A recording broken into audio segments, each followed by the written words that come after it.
In a tense political climate, Burkina Faso's leader, Captain Ibrahim Traore, reportedly delivered a speech that sent shockwaves through diplomatic circles.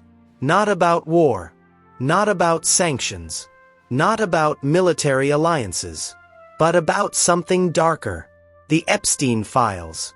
Traore allegedly questioned the moral authority of Western nations, arguing that scandals like Epstein expose a hidden hypocrisy behind global lectures on democracy, human rights, and corruption. His words were sharp, controversial, and deeply political. But what exactly did he mean? And why are some Africans now pointing to Western scandals as proof of a deeper global imbalance? Tonight, we dive into the controversy. Listen to me. The mask has finally slipped from the face of the so-called civilized West. The Epstein files, those explosive documents that the powerful tried to bury forever, have burst open like a festering wound, and the pus is spilling out for the whole world to see. This is not just one pervert's dirty secret. This is the rotten, maggot-infested heart of Western power exposed. Jeffrey Epstein, that billionaire monster, didn't operate alone. He was the chief procurer, the pimp-in-chief for presidents, princes, tech billionaires, scientists, and so-called philanthropists. He trafficked underage girls, children as young as 14, to the most powerful men on Earth on his private jet, the Lolita Express, and to his private island of horrors, Little St. James. They flew there for depraved parties, filmed by hidden cameras everywhere, so they could be blackmailed and controlled. And what happened when the truth started leaking? Epstein was given a sweetheart deal in 2008 by corrupt prosecutors. Then, in 2019, while awaiting real justice, he conveniently killed himself in a maximum security jail. Cameras malfunctioning, guards mysteriously asleep. What a joke! What an insult to intelligence! Look at the names crawling out of these files like cockroaches. Bill Clinton, the former president they parade as a champion of human rights, mentioned dozens of times, flying on Epstein's plane over 24 times. Witnesses say Epstein bragged that Clinton likes them young. Prince Andrew, the British royal parasite, sweating in interviews, settling lawsuits with trafficked girls while sharing confidential government information with Epstein even after his conviction. Bill Gates, the so-called savior with his vaccines and foundations, meeting Epstein repeatedly after the pedophile was already a convicted sex offender, exchanging lurid messages that make the stomach turn. And more: tech giants, finance lords, academics, politicians from both sides of their fake political divide. Even newer revelations tie in figures like Elon Musk and others in their elite circles, still exchanging pleasantries with the devil's network. This is the West that dares to lecture us Africans about democracy, human rights, and good governance. These are the same hypocrites who invaded Iraq on blatant lies about weapons of mass destruction, killing millions and destabilizing an entire region just for oil and power. Destroyed Libya, a once prosperous African nation, turning it into an open slave market where our black brothers are sold like cattle. Crashed the global economy in 2008 through their greedy banks, then bailed themselves out with trillions while ordinary people lost homes and lives. Orchestrated coups and assassinations across our continent. Patrice Lumumba in Congo, our own Thomas Sankara here in Burkina Faso, and countless others who dared to put Africa first. Their intelligence agencies, the CIA and others, have blood on their hands from Kinshasa to Ouagadougou. Flooded their own societies with opioids through big pharma greed, killing hundreds of thousands, while pushing deadly experimental drugs on the world under the guise of health. Filled Hollywood, their propaganda machine, with predators like Harvey Weinstein and worse, turning entertainment into a grooming factory for the elite. Spied on the entire planet, as Edward Snowden revealed, while preaching freedom and privacy. And all the while, they plunder our resources. French companies still suck the uranium and gold from our soil in the Sahel, keeping us poor through their colonial currency tricks and military bases. Until we, the people of Burkina Faso, Mali, and Niger, rose up and expelled them. They call us junta, authoritarian, terrorist sympathizers, because we refuse to be their puppets anymore. But their own leaders are the real terrorists. Terrorists against innocence, against morality, against humanity itself.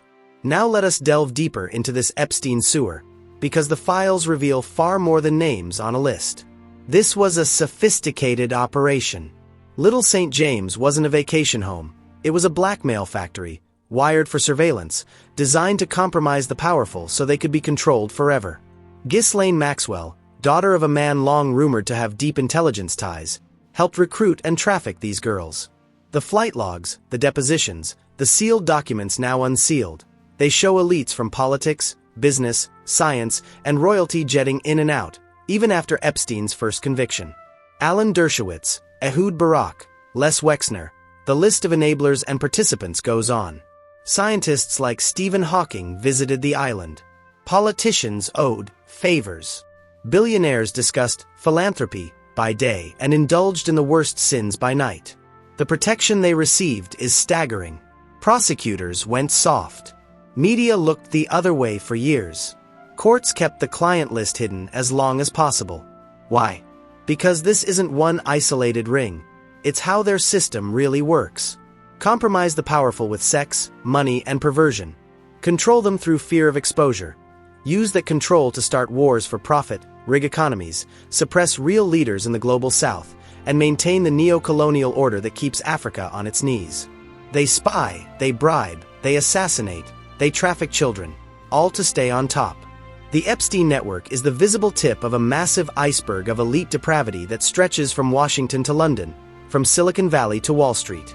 And the files keep coming. More emails, more photos, more connections to intelligence operations, more proof that even after conviction, the parties continued, the influence peddling continued, the cover-ups continued. This corruption runs so deep. That is why we must wage a relentless, uncompromising fight against Western propaganda. The poisonous machine that twists truth, hides their monstrosities, and paints us as the villains while their elites feast on the innocent. Their CNN, BBC, and corporate media outlets are not journalists. They are attack dogs of empire, trained to bark loudly at any African who dares stand tall, but to whimper and look away when their own masters are caught in the filth. Imagine, just imagine for one moment, if the Epstein files were reversed.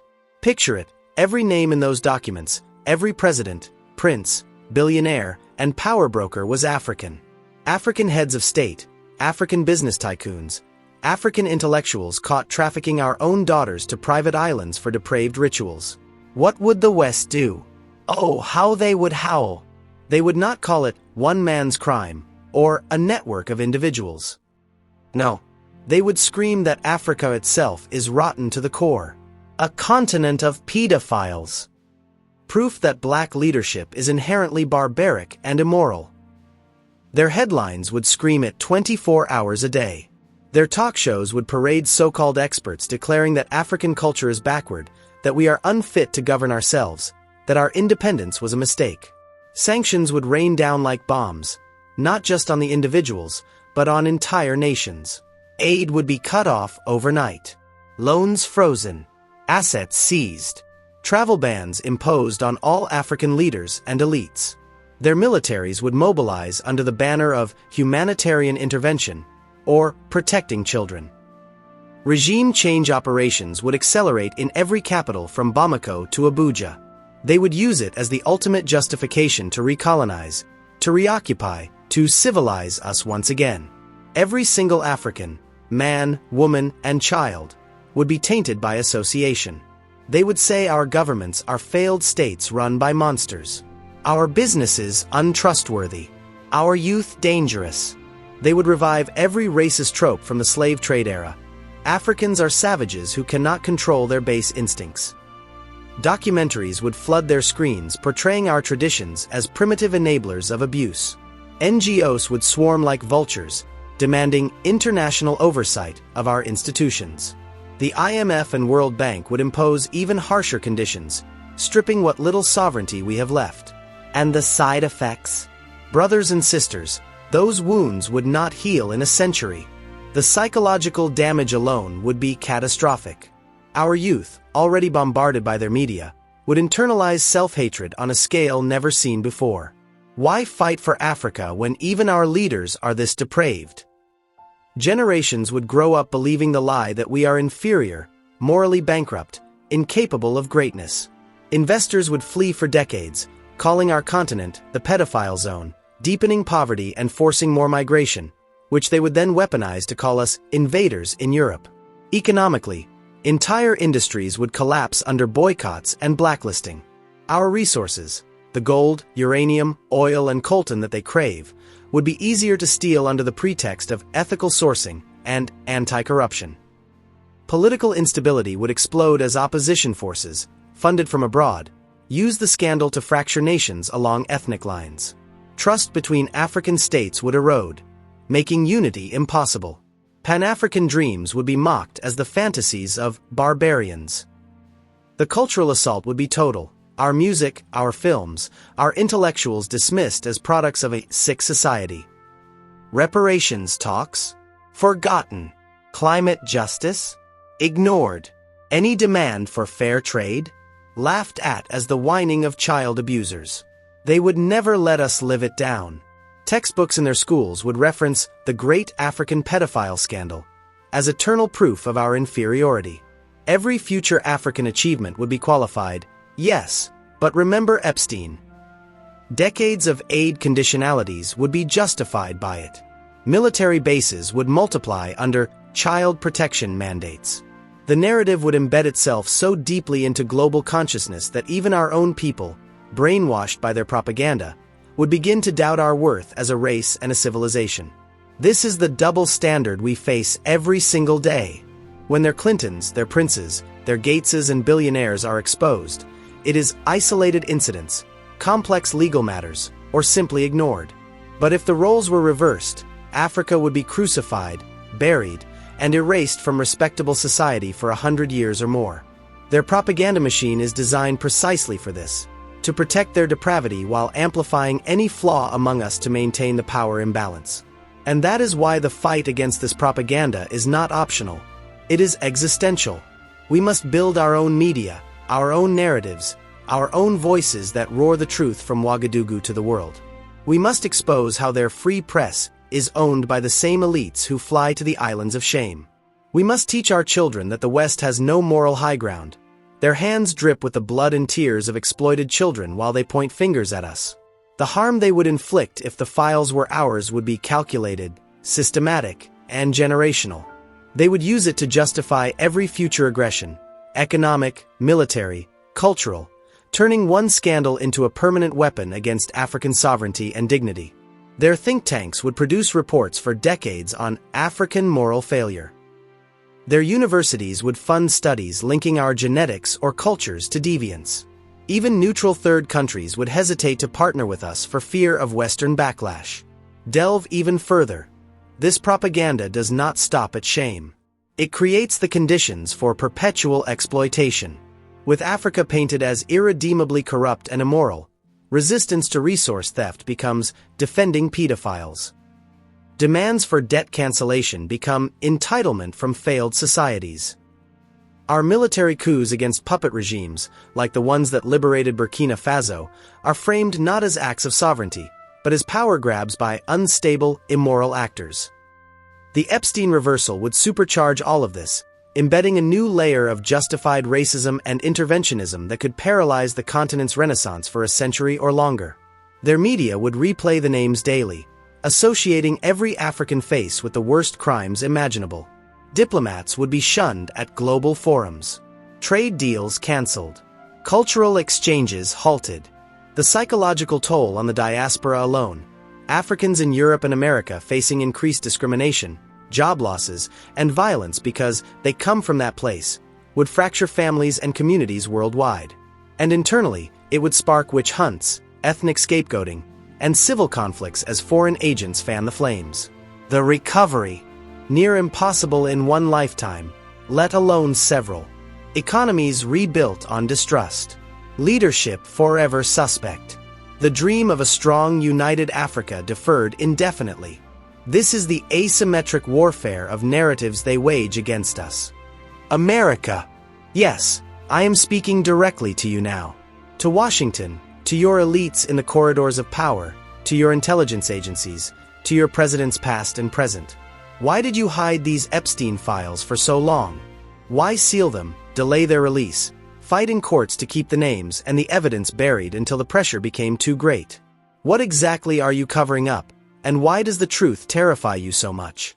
You tell the world you stand for accountability, yet these documents sat locked away for years while victims suffered in silence and the perpetrators walked free among you. The ones we have known about, the flights, the island, the sweetheart deal in 2008.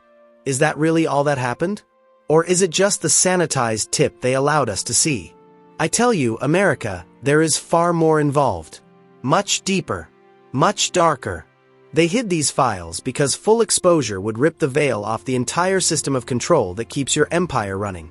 Epstein was not a lone billionaire with bad habits.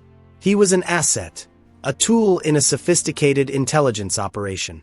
The hidden cameras on Little St. James and in his mansions were not for personal pleasure alone.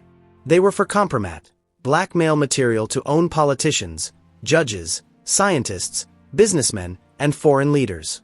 Release everything, and you expose how American power, and by extension Western power, has been wielded through perversion and extortion for decades. Why the delay until this moment? Because too many of the guilty are still alive, still influential, still shaping policy. Bill Clinton's name appears over and over. The man who flew repeatedly on the Lolita Express while in office and after. Your current and former leaders. Your billionaires like Gates who continued associating with a monster long after his conviction. Your royals and allies. Revealing the full scope would destroy the myth of moral leadership you use to bomb countries, impose sanctions, and dictate to the global south. What are they really covering? The involvement of your own intelligence apparatus. Ghislaine Maxwell's father was deeply tied to intelligence networks, and Epstein operated with the kind of protection that only state actors can provide. The 2008 plea deal, orchestrated under your Department of Justice, was absurdly lenient. The prosecutor who arranged it later became your labor secretary. Coincidence? Or standard operating procedure when the clients are too important? Then the suicide in 2019. Cameras off, guards absent, the most high-profile prisoner in America dying conveniently just as he was about to talk. Your own people called it suspicious, yet the official story was shoved down the world's throat. And the files we have seen so far, are they the full truth? Or carefully edited releases designed to limit damage? Where are the videos? The complete client lists? The financial trails showing how this network laundered money and influence across borders? The connections to foreign intelligence services using Epstein as a honeypot to compromise American officials themselves? We know some names, but the real power players, the ones who pull strings from the shadows, remain protected. Your courts, your media, your politicians colluded to drip-feed information only when public outrage forced their hand, always timing it to minimize political fallout. America, you hide these files because the truth would prove that your rules-based international order is built on blackmail, not principles. It would show why you intervene in Africa so aggressively. Not to promote democracy, but to protect the same networks that exploit resources and people while keeping your elites compromised and obedient. It would expose how Epstein's operation reached into Silicon Valley, Wall Street, Hollywood, and the highest levels of government, ensuring that real change never threatens the status quo. The ones we've known about are the disposable distractions. The deeper involvement, state-sponsored trafficking for geopolitical leverage, ongoing protection rackets, the use of this depravity to control policy on wars, trade, and African resources. That is what you fear the world will finally understand. Your propaganda says Epstein was an anomaly. But the delays, the partial releases, the continued silence on the most explosive evidence tell a different story. They tell us this network is still active in pieces, that the blackmail files are still being used, that too many powerful Americans and their allies remain vulnerable to exposure. That is why you hid them as long as you could, to buy time, to destroy evidence, to craft the narrative that justice was served, when in reality the system protected its own. And while you continue this cover-up, America, the questions multiply. Why did so many continue associating with Epstein after his conviction if it was just one man's crime? What favors were exchanged? What policies were influenced by the fear of exposure? How many decisions affecting Africa, coups, resource deals, military interventions, trace back to men compromised on that island? The full horror is not in the names we know. It is in what remains hidden, in the machinery that kept it hidden for so long, and in the reason they still fight to control what we see even now.